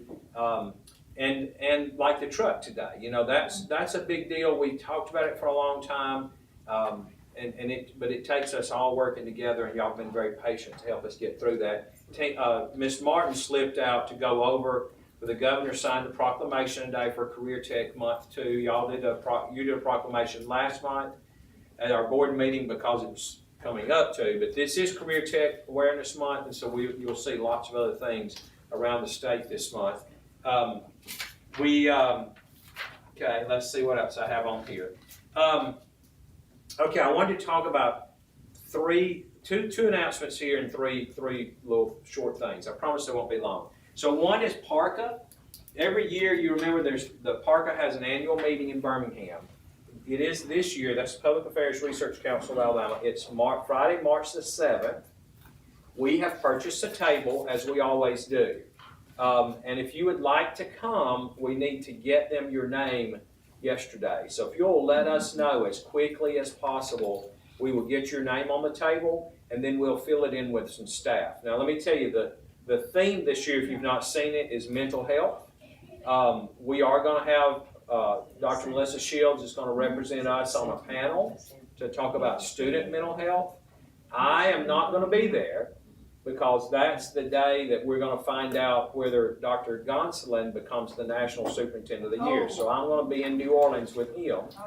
But Dr. Shields is going to take my place on the panel, and we'll have a lot of staff there. But we would love to fill our table with board members if you can come. Don't feel an obligation to come, but if you think you can, on Friday, March 7th, then we need to tell them as quickly as possible. The program starts at 9 o'clock. It will have Commissioner of Mental Health, Kim Boswell, will speak. We will have, there's another person from Children's Hospital to speak. Representative Pebblin Warren is speaking, and then there's the panel, and then Governor Ivey will be giving the keynote address at lunch. So it starts at 9, it'll be over by 1 or 1:30. Okay, so just let Chuck Markham know if you can go and you'd like one of our seats, and because then we're going to fill in around you guys. So we're saving them for you first, and then we'll fill in staff members to the rest of the table. And here's my list. So next month also, remember on March the 12th, I think you have your invitation. So we will have a special program at the Shakespeare Festival in the Octagon, I think, for our students who win arts awards. And you know we've done that the last few years the same way. We'll have a reception, then we will have the program. The exhibit is up now. We do high school first. The high school exhibit is up in the Capitol if you want to walk over there anytime and look at it. And the elementary exhibit will go up in March. But we will recognize all of them the same day, March the 12th. So how we'll do that, we'll have them March the 12th. You actually passed the resolutions this morning that we'll hand out. And then Mrs. Ziegler mentioned it's a great idea. If any of you are going to stay the night, then maybe we can get together and find a place where we can all just go have a very relaxed meal together that evening. Because I think is it 1 and 2 o'clock? Yeah, 1 o'clock reception, awards at 2. Okay, so 1 o'clock reception, awards at 2. Okay? And then, of course, any questions about those things, let me know. So there were 2 things I was asked to address, and I don't have any slides on these, but I want to talk about them.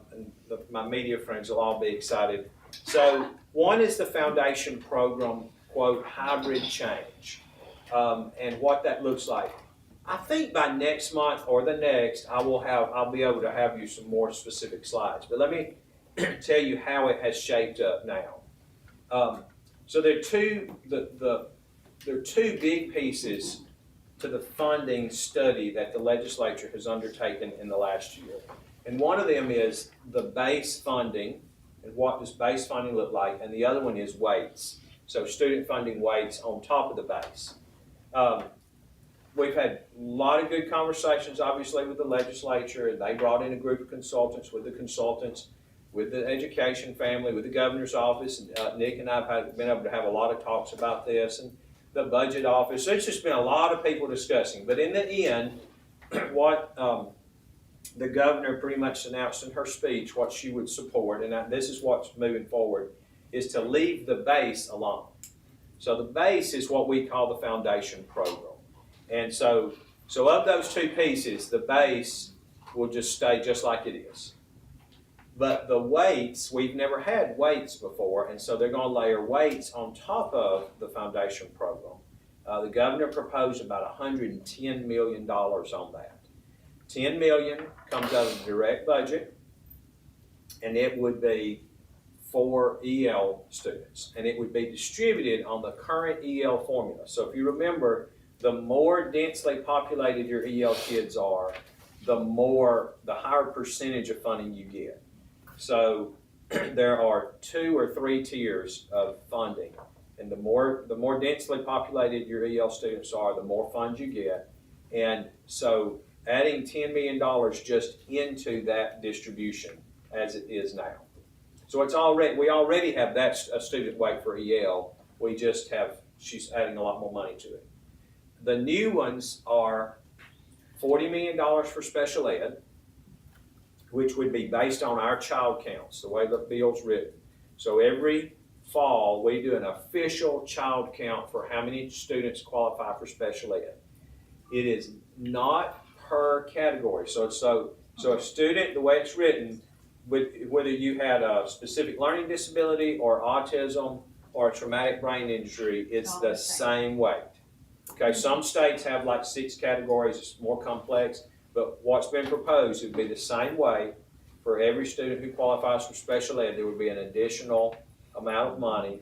I can't release those publicly yet, but it's pretty simple math. I say it's simple math. It's $40 million, and we know how many kids on child count. That's publicly reported. You can just do the division, and that's how much it is.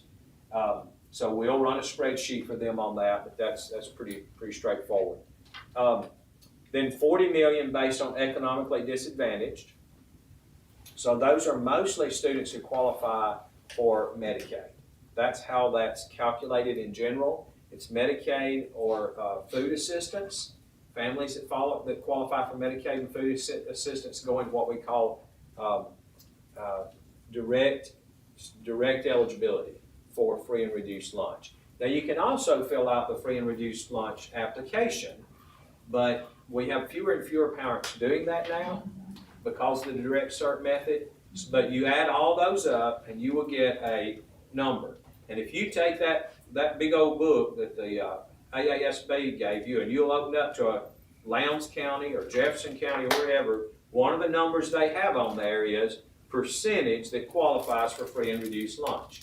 So we'll take the number of children qualify for free and reduced lunch statewide, divide it into 40 million, and that's how much per child it would be, and then it'd be distributed out based on that. And then the last one is sparsity. Now that's the one that's new to everybody. So for every county that has fewer than 50 residents per square mile, they would get an additional piece. And the way it's written, it's not like, it's just straight up. If you're a county that qualifies, then you get a certain amount of money. It's not necessarily, it's not a,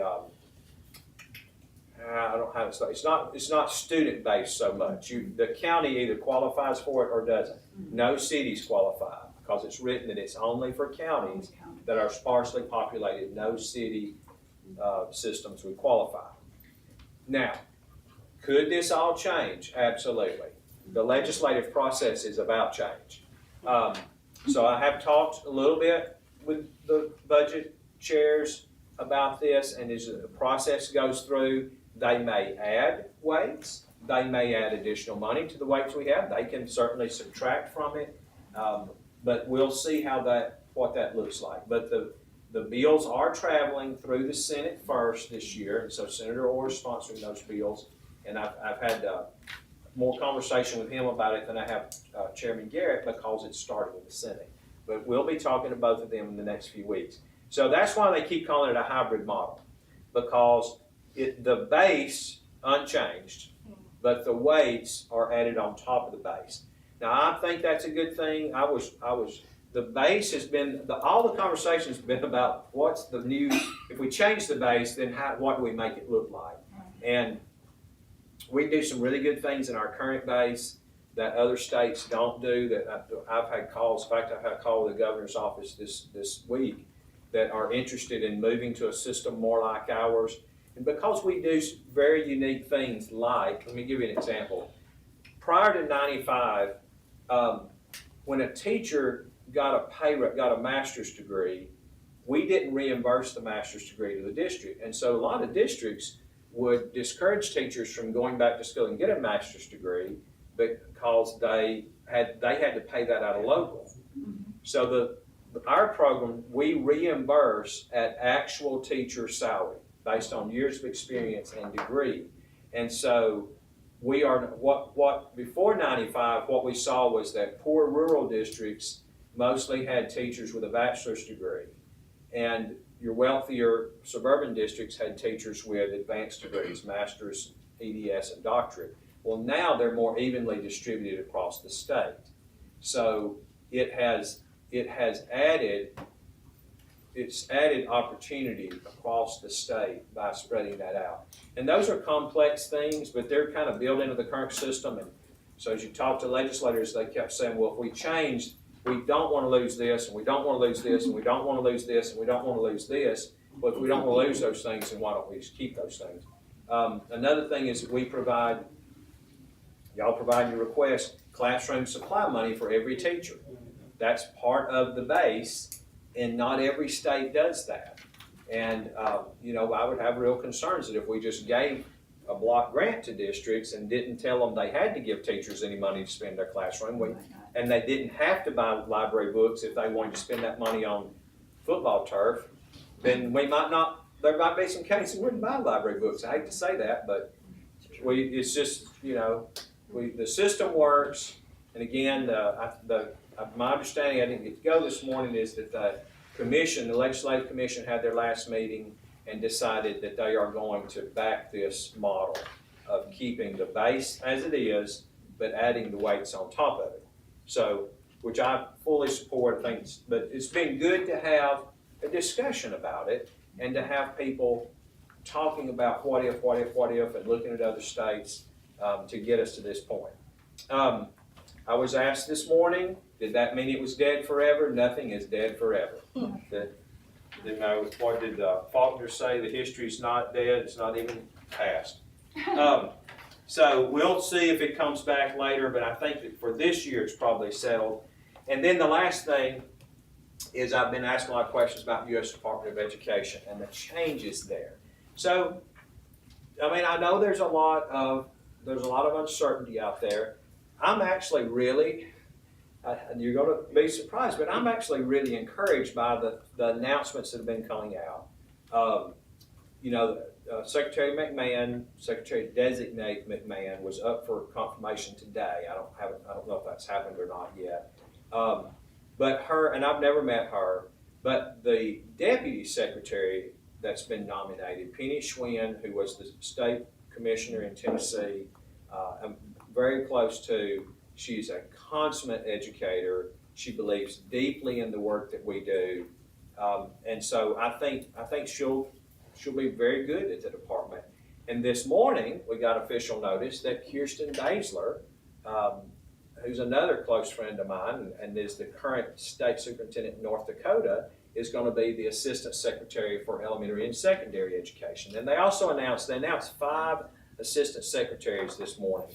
And I only know 2 of them, but the word is very positive on all of them. And one I know really, really well, and one a little more. People say, well, I keep getting this question, when the department's abolished, what are you going to do? Well, they're hiring a lot of people if they're planning on abolishing the department, which takes congressional action, remember. Now, will it be changed? Absolutely. There's no question they're going to reorganize. There's no question that certain programs are going to be diminished and or maybe cut, and other new programs will come about. But y'all, every administration does that. They don't all talk about it so much. I'll give President Trump that. He keeps talking about it. But they all do that. They add new programs. They diminish old programs. They make changes. But the people they're putting in place are truly great educators. money-wise, our colleagues in higher ed are a lot more worried than I am. And and for good reason, because a lot of the higher ed grant programs are discretionary programs. So they're programs that the Department of Education has created within the department to give money for grants, for research, and those programs may be cut. The President's been very clear about that. All discretionary programs are on the table. We get an extremely small amount of discretionary money. So I don't want to diminish that, but for us, most of our money comes through child nutrition, which doesn't even go through the Department of Education. Second most is Title I, Title I, II, III, the ESSA programs. Those are not discretionary. They are all formulaic. They are determined by Congress. And this year's money's already set. It was set last year. Could there be cuts for next year's budget? Yes, absolutely. Every year we're fighting. We don't want cuts to those programs. But for now, there's no change in any of those programs. And then the third big pot of money we get is IDEA or special ed. And again, no cuts, no cuts, no cuts. In fact, behind the scenes, they're talking about increases in special ed funding. So I don't see any changes on the horizon for our schools in those kind of programs. Now, do I have concerns? Yes, on some of them. Here's where my concerns are. They are definitely not, as people resign, they're not replacing all the jobs. And that means things can slow down. You all probably, I don't know if I fussed about it or not, but when the Biden administration came in, between the administration and Congress, it took a long time to get people confirmed. And that's why these are designate offices, because you remember, I'm not sure the Biden administration ever technically got their deputy superintendent confirmed. The secretary, Miguel Cardona, was confirmed, but they operated for years with an interim deputy because they couldn't get confirmation. Or maybe it was an interim assistant for elementary and secondary, but they couldn't get these people through the confirmation process. And so that means they can't hire other staffers. And so what that means is when we have these great people out here have a question, sometimes our question sits in somebody's queue for weeks because we can't get it answered. So do I have concerns? That's my biggest concern, is that we might have questions that just kind of linger because the new staff person has not yet been hired that would answer that question. The people who process Dear Colleague letters and memos, they are all still there because they come daily just as they always have. That hadn't changed. So I think it'll all balance out soon. I'm telling you, the people they've nominated are top star candidates. Now they've got to get through confirmation, but we'll get through that. And they will make changes. And there's talk about taking whole sections. So for instance, one of them that's been publicly discussed is the Office of Civil Rights, which is an investigative arm of the Department of Education, moving that whole agency to the Department of Justice. And I mean, you can like it or you can not like it, but in the end, I have no control over that. But there's been no talk about abolishing the Office of Civil Rights. It's just moving it to justice. And it may not happen. I don't know. One of the people that was nominated this morning is actually the Assistant Secretary over that office. So it made me think, well, that may just be a rumor, because why would you hire somebody to be over that office if you weren't going to maintain the office? But I don't know. Those things will be settled out. But I have had a lot of questions from board members and from the public. Like, it is the most common question I get now. And I just promise you, we're going to work through it. We're going to work through it. We're going to work through it. The money has continued to flow for our programs. Higher ed, they're in a different boat because their money flows differently. And we'll wind this down, but like you saw this morning that IES was being downsized. So that's the Institute for Educational Sciences. So that's discretionary money. And there are we have some grants around the state in higher ed that are funded through IES. And those are being, it's my understanding, like they're all being put on hold. So you may find that you get a call from a university that they're worried about. They may have to lay off people or stop a program, but they're not our programs. Our K-12 programs, again, are mostly 99% formulaic. We have a couple of small discretionary programs. We've not been told to be cut, but they could be. So we'll work through it. Send questions to me. That's probably about it, Dr. Chestnut. But I'll be glad to answer any other questions. But those are the things I wanted to cover. Any other questions? If not, this meeting is adjourned. Thank you. These are. This is.